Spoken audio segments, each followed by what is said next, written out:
In this episode, we're diving into the charm and history of Newcastle upon Tyne, exploring everything from its ancient roots to its modern marvels. We'll be uncovering iconic spots like Newcastle Cathedral, delving into the mysteries of Newcastle Castle, marveling at the high-level bridge, and soaking in the atmosphere of Granger Market. Our exploration continues with the wonders inside the Great North Museum, the breathtaking scale of the Angel of the North, and the buzzing energy of the Quayside. So come with us to Newcastle upon Tyne.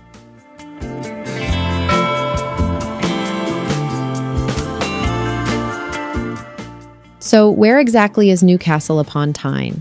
Well, it's nestled right in the heart of the northeast of England, perched on the banks of the River Tyne. If you're thinking of heading there from London, the easiest and quickest way is definitely by train. You can hop on a direct service from London King's Cross, and in just under 3 hours, you'll find yourself stepping out into this fantastic city. We began our journey by train from Cambridge with a transfer at Peterborough.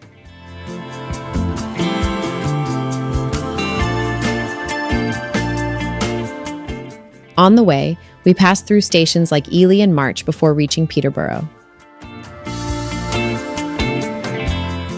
The booking app kept us updated with the departure time and platform for our next train.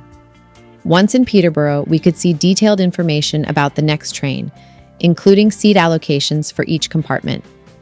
If seats aren't assigned, you can simply board any coach where seats are available. It also indicates the platform zone where each compartment stops. This train heads to Edinburgh, Scotland, with key stops including York, Darlington, Durham, and Newcastle. This train departs from Peterborough and stops at Newark Northgate, Doncaster, York, North Allerton, Darlington, and Durham before arriving in Newcastle. The route passes through historic towns and cities known for their rich heritage and scenic charm.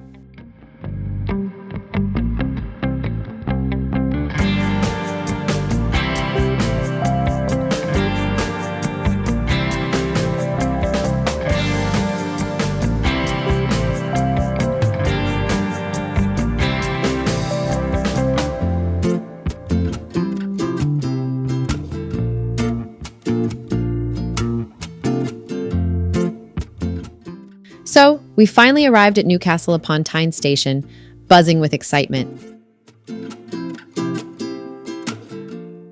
Newcastle upon Tyne, commonly known as Newcastle, is a historic city in northeast England that traces its roots to Roman times. It began as a Roman fort called Ponce Aelius, built near a bridge across the River Tyne. In 1080, the Normans constructed a new castle on the site, which gave the city its name. During the Middle Ages, Newcastle grew into an important center for wool trade and later became a major coal exporting port, fueling its rapid industrial growth in the 18th and 19th centuries. The city played a crucial role during the Industrial Revolution, known for its shipbuilding, engineering, and innovation. Today, Newcastle blends its rich heritage with a vibrant modern identity shaped by its iconic architecture, universities, and cultural life.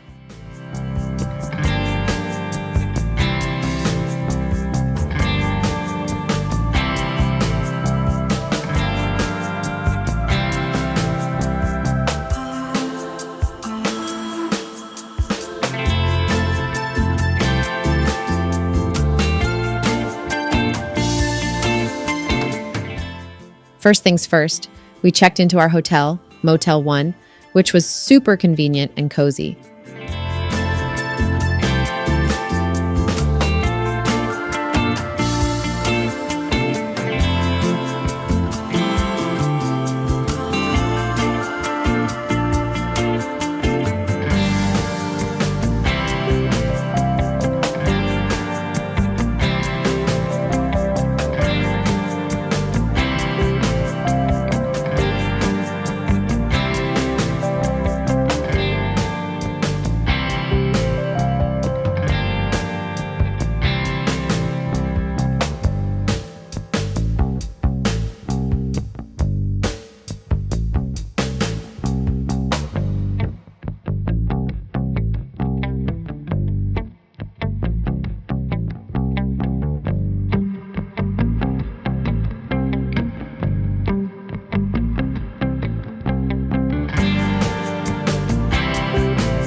After settling in, our stomachs were rumbling, so we grabbed a delicious burrito bowl from Tortilla, exactly what we needed after the journey.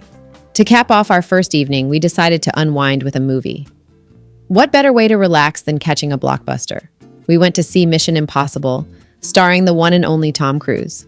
It was the perfect end to our travel day, setting us up nicely for a full day of exploring. After returning to our room post-dinner, we noticed the power plugs weren't working, so I couldn't charge my laptop. We informed the reception, and the manager promptly came to help. Although the issue couldn't be fixed immediately, they went above and beyond by offering us a complimentary room upgrade along with free breakfast, turning a minor inconvenience into a lovely surprise. The next morning, after a quick breakfast, we were ready to dive into Newcastle's rich history and vibrant culture. Our first stop was the impressive Newcastle Cathedral.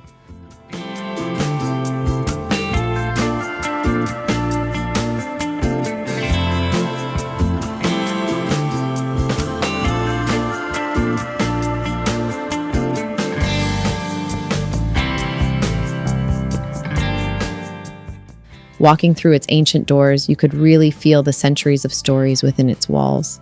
The architecture was simply stunning, and it was a peaceful way to start our day. Newcastle Cathedral, officially known as the Cathedral Church of St. Nicholas, is a historic and iconic landmark in the heart of Newcastle upon Tyne. Dating back to the 14th century, it was built on the site of an earlier Norman church and became a cathedral in 1882. The cathedral is renowned for its striking lantern spire, which served as a navigation aid for ships on the River Tyne. Inside, visitors can admire beautiful stained glass windows, medieval tombs, and the ornate wooden font cover. A symbol of the city's rich spiritual and architectural heritage, the cathedral remains a vibrant place of worship and community gathering today.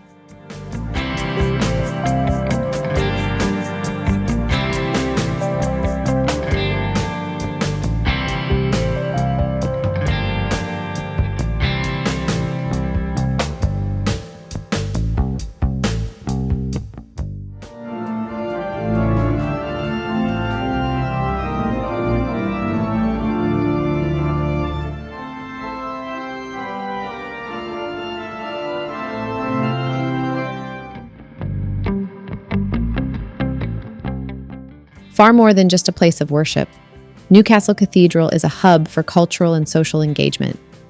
Recent renovations have transformed the building into a more accessible and flexible space, blending centuries-old heritage with modern design.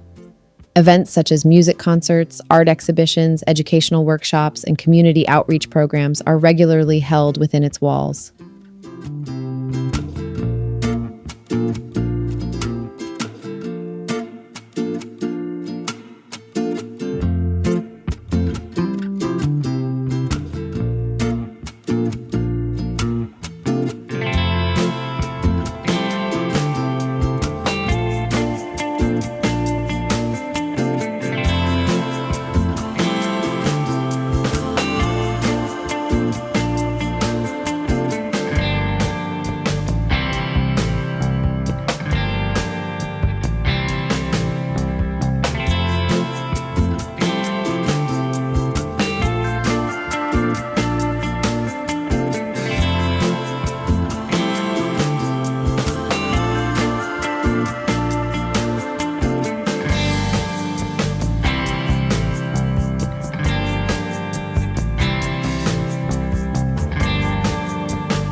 Cafe 16, nestled inside Newcastle Cathedral, offers a peaceful place to enjoy coffee, light bites, and homemade cakes. Operated in partnership with the Oswin Project, it provides training and employment for former inmates rebuilding their lives. Known for its quality food and purpose-driven mission, the cafe blends social impact with warm hospitality. With views of the cathedral's beautiful interior, it's a serene and meaningful spot in the heart of the city.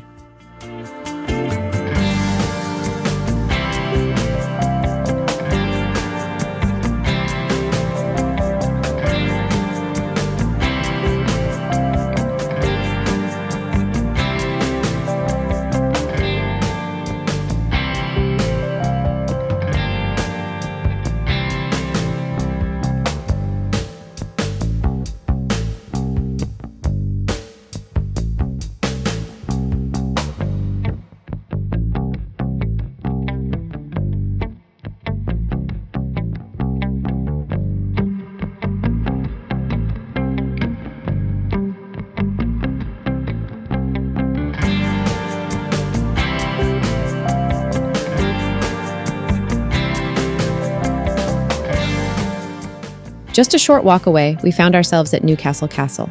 This place is steeped in history, standing strong since Norman times. Exploring its keep and grounds, it was easy to imagine knights and royalty roaming these very same corridors. Newcastle Castle stands as a powerful symbol of the city's medieval roots and gives Newcastle upon Tyne its name. Built on the site of an earlier Roman fort, the current stone structure was developed by the Normans during the 12th century. The original wooden motte and bailey castle was constructed in 1080 by Robert Curthose, son of William the Conqueror, as a strategic fortification overlooking the River Tyne.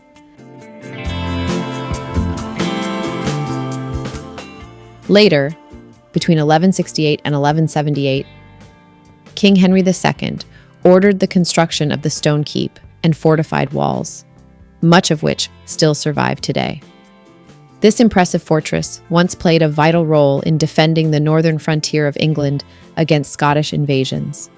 Its position near the border made it a key military stronghold throughout the medieval period. Within its walls, visitors can explore a well-preserved Great Hall, chapel, chambers, and narrow staircases that lead to panoramic views from the roof. The views from the top were incredible, offering a panoramic look at the city and the Tyne River.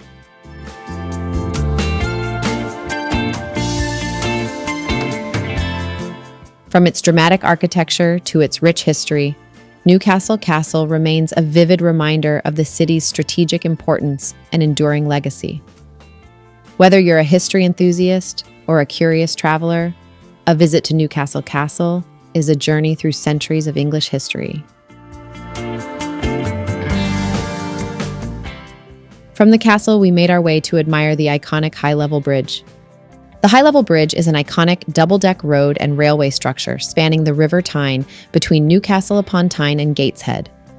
Designed by engineer Robert Stephenson and brought to fruition with the help of Thomas Elliot Harrison, it was built between 1847 and 1849, using over 5,000 tons of iron and masonry piers, and opened to rail traffic on 15 August 1849. Queen Victoria officially inaugurated it later that year.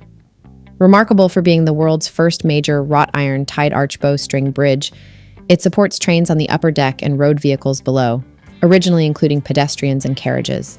Today, the Grade 1 listed structure continues to function as part of the East Coast Main Line, with the upper deck still vital for rail, and carries buses, taxis, pedestrians, and cyclists below, while being carefully maintained to preserve its historic engineering legacy.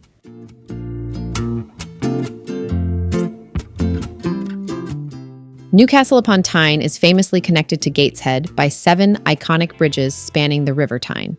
These include the Tyne Bridge, Millennium Bridge, the High Level Bridge, Swing Bridge, King Edward VII Bridge, Queen Elizabeth II Bridge, and Redhoe Bridge. Tyne Bridge, a symbol of the city and a feat of 1920s engineering, and the striking Millennium Bridge, known for its tilting design and modern elegance.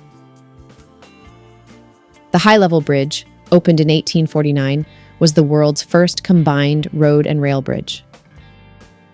The Swing Bridge rotates to allow ships to pass, while the King Edward VII Bridge and Queen Elizabeth II Metro Bridge serve rail and metro lines.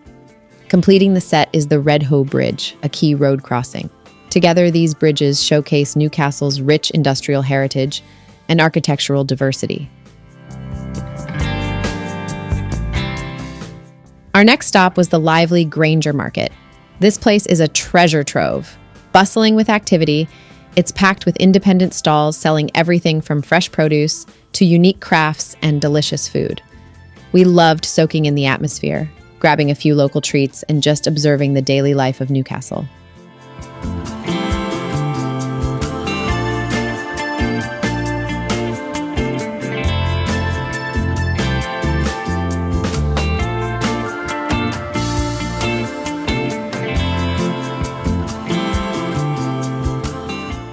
We had lunch at La Gamba, a lively Spanish tapas bar hidden in Granger Market.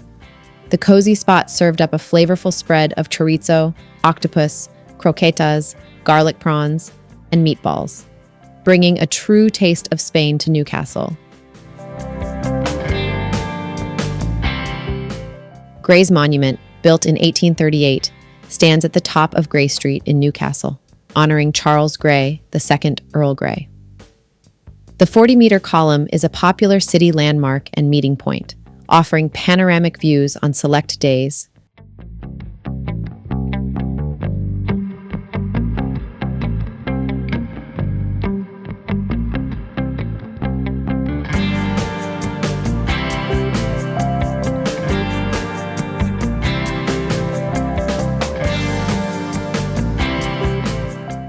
Next, we made our way to Lady Grey's, a stylish yet traditional pub nestled near Newcastle's Theatre Royal, perfect for a true English pub experience.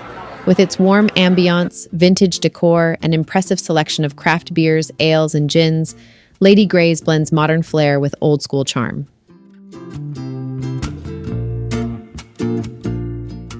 Theatre Royal, located on Newcastle's elegant Grey Street, is one of the city's most iconic cultural landmarks.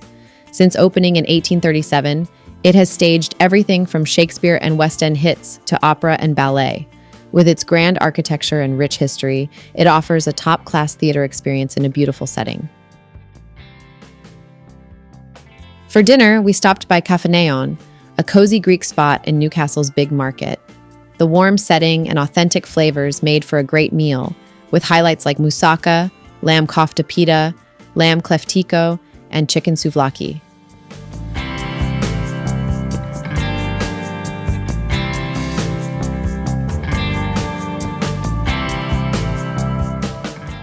Next day morning, we ventured to the Great North Museum, Hancock. The Great North Museum, Hancock in Newcastle, is a family-friendly museum known for its diverse exhibits on natural history, ancient civilizations, and world cultures. Originally opened in 1884 as the Hancock Museum, it was named after Victorian naturalists Albany and John Hancock.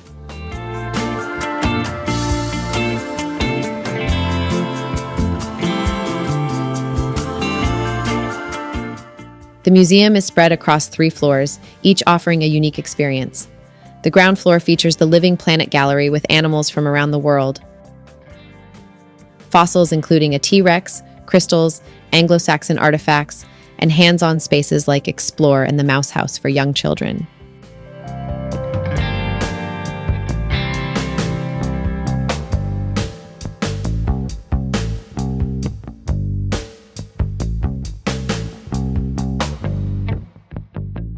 It now features highlights like a full-size T-Rex, Egyptian mummies, an interactive planetarium, and displays on Hadrian's Wall.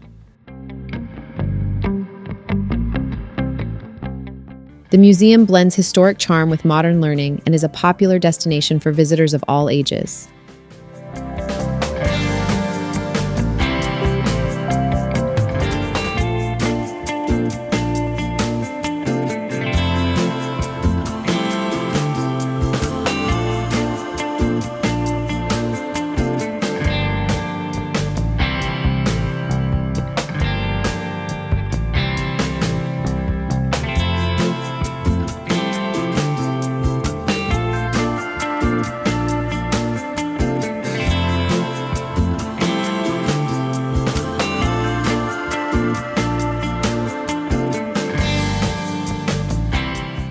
The first floor focuses on archaeology and world cultures with galleries on ancient Egypt, Greece, Rome, and local wildlife, plus a digital planetarium and rotating exhibitions. The second floor houses the museum's library and archives, ideal for research and scholarly exploration.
This museum is an absolute treasure trove, brimming with natural history and ancient civilizations.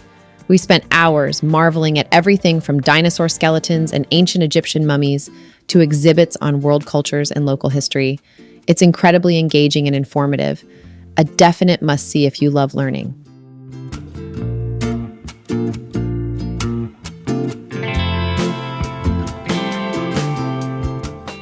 Then we took a short trip out of the city center to see the magnificent Angel of the North. Standing proudly on a hill, this enormous contemporary sculpture is truly breathtaking. Its sheer scale and the way it seems to welcome you to the north are just incredible. It's one of those landmarks that you really need to see in person to appreciate its full impact. The Angel of the North is one of the most iconic landmarks in the UK, standing proudly on a hill near Gateshead, just outside Newcastle. Designed by renowned sculptor Anthony Gormley and completed in 1998, the massive steel sculpture stands 20 meters tall with a wingspan of 54 meters, wider than a Boeing 757. It symbolizes the transition from an industrial to a digital age, paying tribute to the coal miners who once worked beneath the site. Despite early controversy, the angel has become a beloved symbol of the Northeast, welcoming millions of visitors and travelers each year with its powerful, serene presence. As evening approached, we made our way to the Quayside. This area truly comes alive at night. With the Millennium Bridge glowing, the reflection of the lights on the River Tyne, and the buzz of activity, it's a beautiful place for a leisurely stroll. We walked along, soaking in the atmosphere and just enjoying the vibrant energy. If you love music, check out the Glass House, a stunning concert venue on the Gateshead side of the River Tyne, formerly known as Sage Gateshead. With its iconic glass and steel design, it hosts everything from classical and jazz to folk and contemporary performances, and is home to the Royal Northern Sinfonia. We headed back to the station, feeling a mix of contentment and a little bit of sadness to leave. Our trip to Newcastle upon Tyne was truly unforgettable. From its vibrant history to its stunning modern landmarks, delicious food, and friendly atmosphere, it completely captured our hearts. It's a city that effortlessly blends the old with the new, offering something for everyone. We left with so many wonderful memories and a strong desire to return someday soon. And that brings us to the end of another adventure. We hope you enjoyed exploring Newcastle upon Tyne with us. If you did, please remember to like this episode, leave us a comment with your favorite part, and subscribe to our channel for more travel stories. Until next time, happy travels!